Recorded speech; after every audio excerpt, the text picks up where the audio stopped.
신년 새해 첫 주일 말씀, 박해하는 자를 축복하고 저주하지 말라입니다. 2022년 새해가 밝았습니다. 송구 영신 예배 다 우리가 함께 드렸지만은 어떻게 살아야 할까요? 저도 목회 계획을 수립했습니다. 여러분도 각자 계획이 있으실 겁니다. 근데 신앙적으로 어떤 목표가 있을까? 어떻게 살아야 할까? 저는 더욱 신자답게 살자, 이런 응답을 받았어요. 더욱 신자답게 살자. 코로나 시대를 지나면서 하나님이 교회에게 주시는 메시지는 두 가지다. 저는 이렇게 확신합니다. 첫 번째 메시지는 건물 중심에서 공동체 중심으로 바꾸라. 건물 안에서만 예배드리는 것이 아니고 공동체 중심으로, 소그룹으로, 흩어진 예배자로 체질을 바꿔야 된다. 두 번째는 맛을 찾아라. 코로나 방역 대책 잘못 세워서 교회가 욕먹은 게 아닙니다. 어려운 일을 만나고 보니까 교회가 교회답지 못했던 거예요. 맛을 잃어버렸어요. 성도의 맛, 그리스도인의 맛, 교회의 맛, 목사다움, 교회다움, 신자다움, 이걸 잃어버렸어요. 그래서 제가 부족하지만은 교회가 길을 찾다, 킹덤북스 출판사에서 책도 제가 냈습니다마는 위기 가운데 교회가 살 길은 교회다워지는 거예요. 2022년 여러분이 승리하는 길은 오직 하나입니다. 신자답게 신자의 길을 가는 거예요. 계시록 22장 11절 12절. 우와, 여러분이 싫어하시는 말씀이 나오네요. 같이 말씀 받아요. 불의를 행하는 자는 그대로 불의를 행하고, 더러운 자는 그대로 더럽고, 의로운 자는 그대로 의를 행하고, 거룩한 자는 그대로 거룩하게 하라. 보라, 내가 속히 오리니 내가 줄 상이 내게 있어 각 사람에게 그가 행한 대로 갚아 주리라. 이 말씀의 의미가 무엇인가? 우리 계시록 공부하고 나서 시험 문제에 냈더니 모른다. 이런 문제를 왜 냈냐?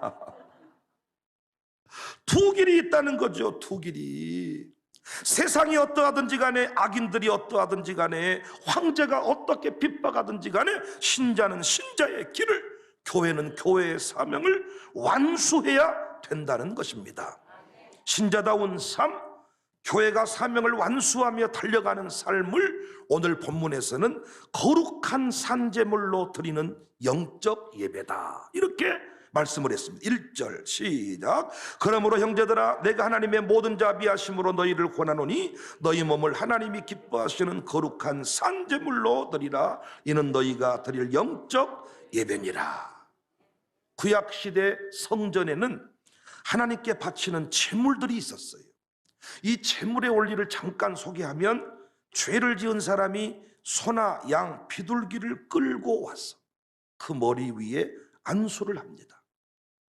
그 사람의 죄가 제물들에게 넘어가요. 제물된 짐승들은 죄인의 죄를 다 뒤집어 쓰고 죽는 거예요. 어떤 변명의 기회도 없고 정한 장소에서 정한 시간에 단번에 드려졌습니다. 놀랍게 이렇게 드려진 제물들이 영혼을 살려냈죠.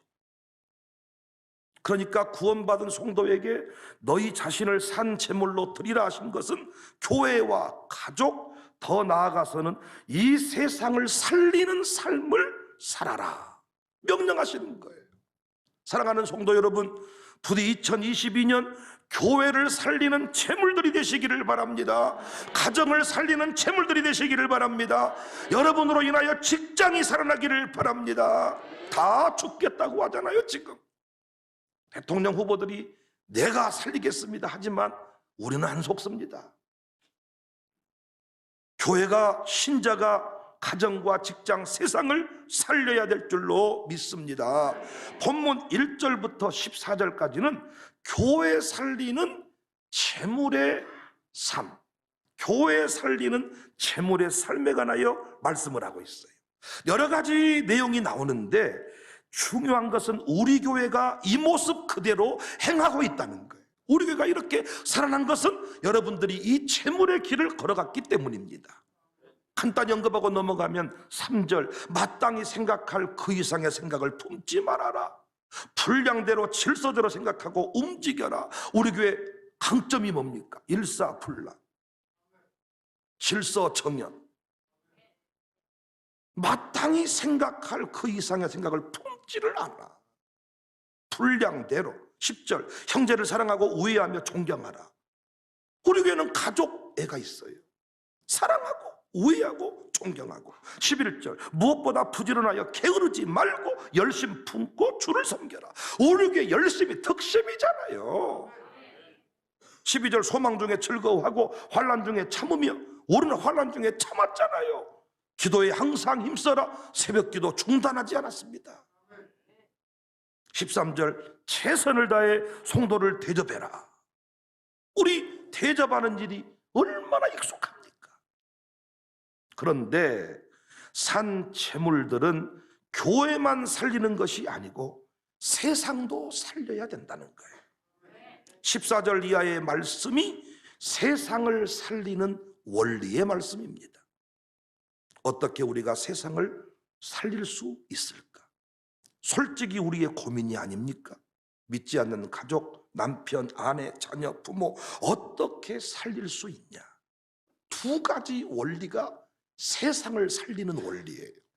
첫 번째 원리는 오늘 오전에 공부하고, 두 번째 원리는 오후에 공부하겠습니다. 이게 세트예요, 여러분. 오전만 듣고 가시면 못 살려. 세상을 살리는 원리. 재물이 되어라, 영적 예배를 드려라. 그 말은 너는 가는 곳마다 살리는 역사의 주인공이 돼야 된다는 거예요.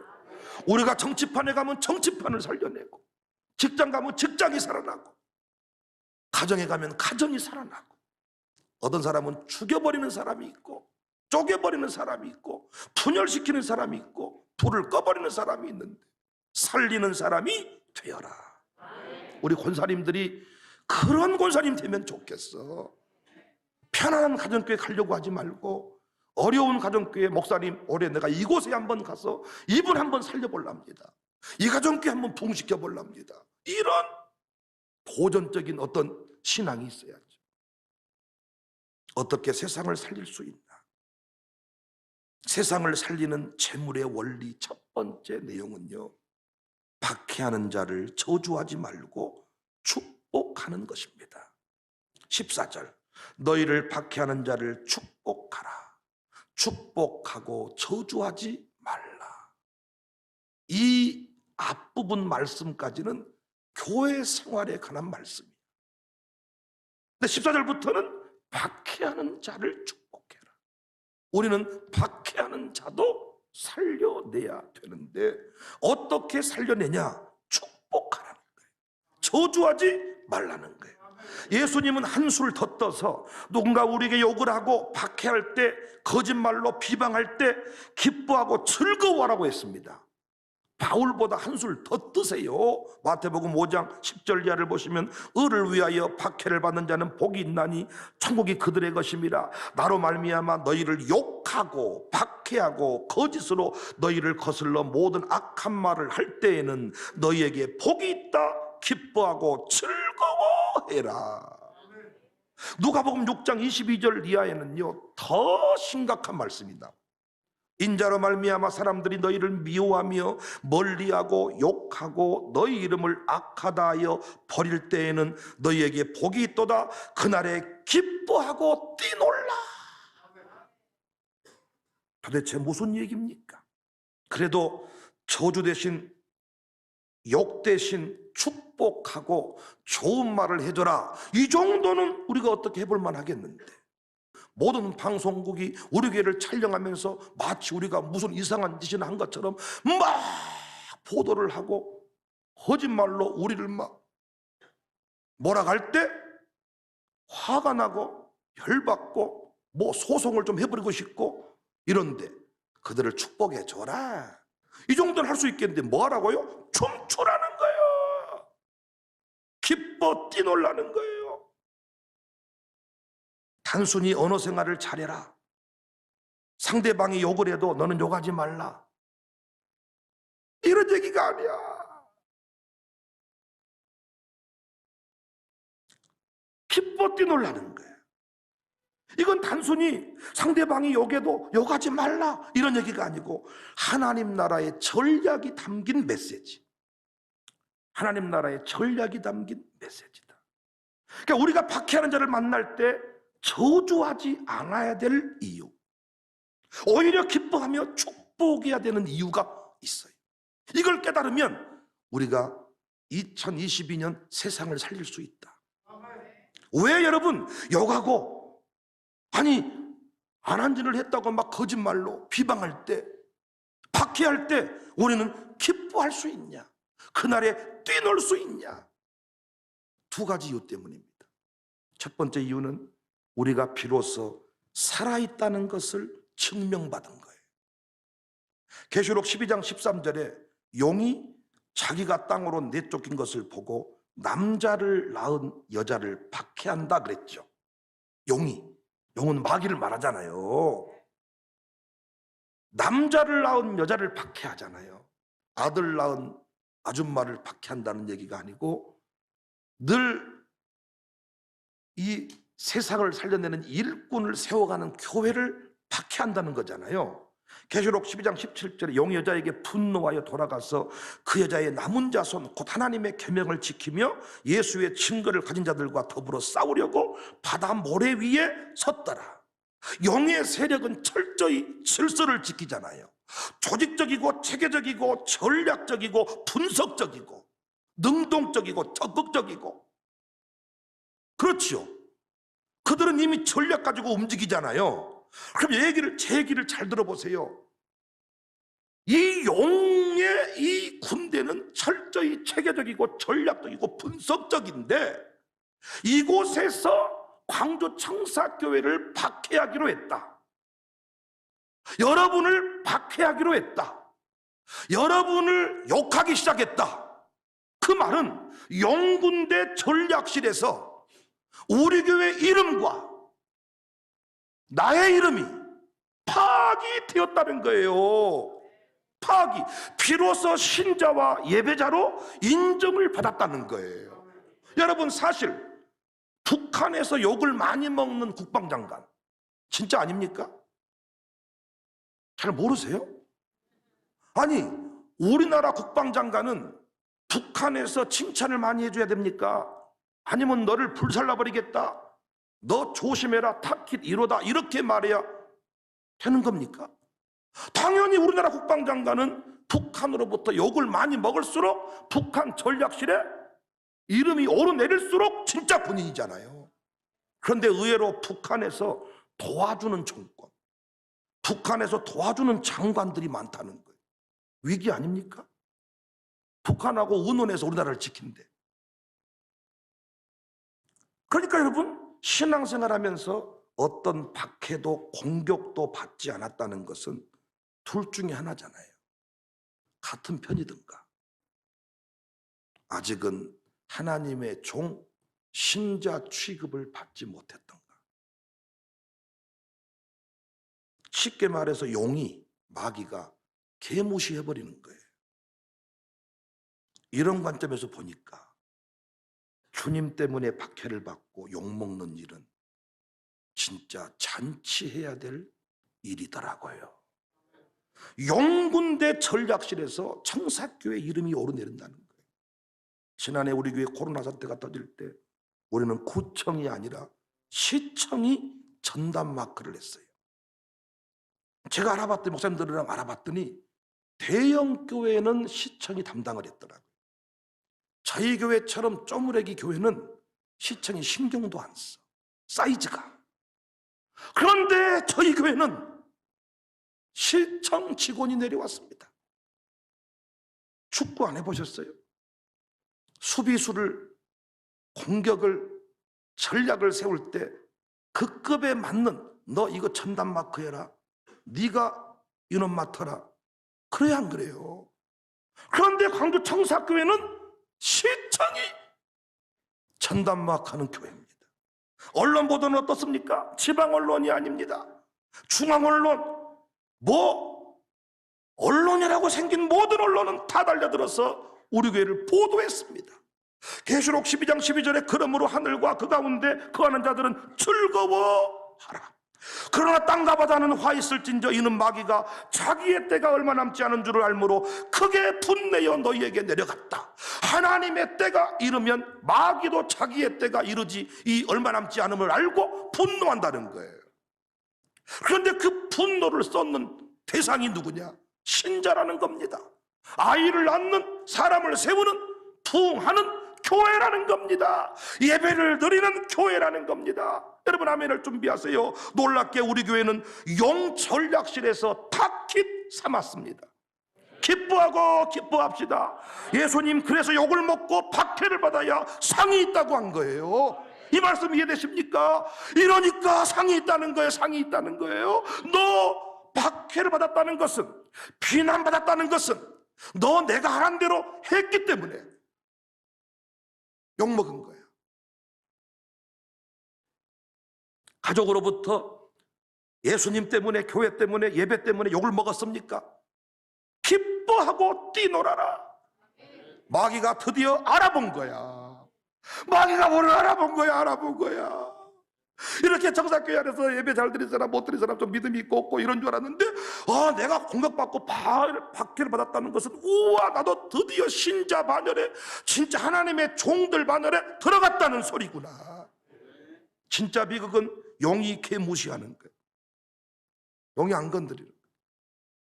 예수님 때문에 욕을 먹읍시다. 예수님 때문에 박해를 받읍시다. 예수님 때문에 애통합시다. 예수님 때문에 박해를 받자는 거예요. 예배 때문에 박해를 받자는 거예요. 그것이 세상을 살리는 길이다. 그리스도인다움, 신자다움, 교회다움은 세상으로부터 칭찬을 받는 게 아니고 욕을 먹는 거예요. 욕을 먹는 거예요. 가족을 구원한 사람들 어떤 사람입니까? 가족에게 칭찬받는 사람이 아니에요. 너 어디까지 좀 해야? 너 예배 좀 그만 좀 가야? 너 시대가 어떤 시대인데 너 우리 집 오지 마라. 너 교회 갔다 왔잖아. 예배 갔다 왔잖아. 오지 마라. 이런 사람이 결국 가족을 싹 구원하더라고요. 욕을 먹읍시다. 박해를 받읍시다. 쌍욕을 먹읍시다. 큰 욕을 먹읍시다. 위대한 욕을 먹읍시다. 두 번째 이유는 그들을 굴복시키는 원리입니다. 원수가 우리를 박해하는 이유는 분명하거든요. 분내고 괴로워하다가 구원의 역사, 하나님 나라 확장의 역사를 포기하라는 거예요. 그래서 즐거워하고 축복하면 뒤집어지는 거예요.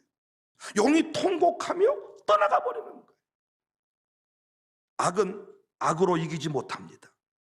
악은 선으로만 이길 수 있습니다. 만약 우리가 욕을 욕으로 대하고 폭력을 폭력으로 대하면 원수 마귀는 더욱 강력해져요. 이 악순환의 고리를 깨고 선순환의 역사를 만들어버린 것이 뭐냐? 감사이고 축복입니다. 마귀는 몽둥이로 패고 감옥에 보낼 수 있는 존재가 아닙니다. 오직 마귀를 굴복시키는 원리는 축복이고 기쁨이고 감사입니다. 죽어도 살겠고의 신앙으로 밀어붙이는 거예요. 2022년 우리 교회 광주 청사교회 더욱 신자답게 삽시다. 원수들 앞에서 벌벌 떨지 맙시다. 웃으며 축복합시다. 어릴 적에 드라큘라가 나타나면 십자가를 째 보이면 드라큘라가 이야 도망갔잖아요. 마귀를 어떻게 몰아낼 수 있냐? 이 마귀 사탄 용 악인들은 웃으며 축복하면, 기뻐하며 축복하면 그 힘을 잃어버린다는 거예요. 2022년 교회를 향한 비난과 박해는 더욱 강력해질 겁니다. 아이를 낳는 여자를 박해하는 용, 여자의 남은 자손을 공격하는 용, 공격 수위를 더 높일 것입니다. 광주 청사교회를 향하여 집중 포화를 쏘아댈 것입니다. 어떻게 이길 수 있냐? 어떻게 세상을 변화시킬 수 있냐? 욕먹지 않는 길로 가는 게 아니에요. 욕을 먹어야 돼요. 2022년 욕 먹을 준비 됐습니까? 욕을 먹되 인상 쓰며 욕 먹으면 져버린다는 거예요. 웃으면서 욕을 먹고, 욕을 먹는데 축복하면서 욕을 먹고, 욕 먹을 때 춤출 준비를 하셔야 돼요. 북한으로부터 쌍욕 먹는 군인, 진짜 군인이듯이 예배드린 것 때문에 욕 먹는 교회, 기도하는 것 때문에 욕 먹는 교회, 코로나 시대에 부흥한다고 욕 먹는 교회, 우리 교회가 헌금이 는 이유 중에 하나가 작년에 6개월 동안 하여튼 부흥회를 했더니 부흥연금이 모이고 뭐 7천만 원, 1억 가까이 헌금이 나와가지고 우리가 헌금이 들었어요. 아니 공식 주일 예배도 못 드리는데 부흥회를 우리가 마스크 쓰고 거기 영원 구원 실력했더니 추수감사조일에 진짜 뭐 배추만 올린 게 아니고 구원받은 영혼들도 주님 앞에 올려드렸어요. 백윤영 욕 진짜 와 제대로 먹었죠. 언론 보도 마스크 안 쓰고 음식을 제공하고 이 시국에 요양원에서 사람 죽었는데 우리 교회 사진을 내보낸다니까요. 요양원은 다른 요양원인데 우리 교회 사진이 메일에 쫙 우리 교회 사진을 쫙 보여주면서 은혜체풀 보여주고 드론으로 찍어서 보내주고 쫙 이종현 장로님 집 앞에서 거리를 쫙 찍어가지고 코로나로 한산해진 동네, 우리 때문에 이 거리가 한산해져 버렸다는 거예요. 아니 우리 동네가 뭐 주변에 뭐가 있어요? 올해는 그 사건이 터졌을 때도 우리가 스스로 상가도 우리가 문 닫았어요. 쌍욕을 먹었습니다. 그런데 이 말씀의 원리를 깨닫고 보니까요, 와, 용군대 전략실에서 우리 교회를 일본으로 올려놓고 관리를 했구나. 백은영이 우산동 한기통에서 별거 아닌 줄 알았는데 와, 시청에 전담 마크를 했구나. 이제는 그 일이 전 세계에 소문이 나가지고 이제는 그 일이 승리자가 되어서 이제는 간증해달라고 집회해달라고 막 일정들이 지금 몰려오고 있습니다. 우리 교회는 적과 한편이 되어서 편한 길 가는 수준에 머물면 안 된다. 그것이 세상을 살리는 것 같지만 세상을 못 살려요. 세상을 살리는 길은, 광산구 우산동을 살리는 길은 우산동으로부터 욕을 먹어야 돼요. 광산구로부터 욕을 먹어야 돼요. 그때는 욕 먹었지만은 지나고 나니까 그것이 광산구를 살리는 길이었어요. 아닙니까? 역사 가운데 위대한 일하는 사람은 항상 욕을 먹었어요. 항상 이렇게 하면 나라 망해버린다. 욕을 먹었던 사람이 나중에 지도자가 됐고 역사를 주도했습니다. 여러분 2021년 무슨 욕을 먹으셨나요? 기뻐하세요. 뛰노세요. 여러분 가문 드디어 상급이 부어질 때가 된 겁니다. 우리가 정말 하나님께 인정받았는지를 확인할 길이 모호한데 용이 나를 건드리고 그 군대, 그 마귀가 자꾸 나를 괴롭히고 자꾸 박해를 한다는 것은 드디어 나도 신자의 반열에, 복받을 반열에 들어갔구나. 2022년 우리 세상을 살려야 됩니다. 세상을 바꿔야 됩니다. 세상을 변화시켜야 됩니다. 세상 중심에서 더욱 신자답게 살아야 되는데 신자답게 산다는 말은 욕을 제대로 확실하게 먹는다는 거예요.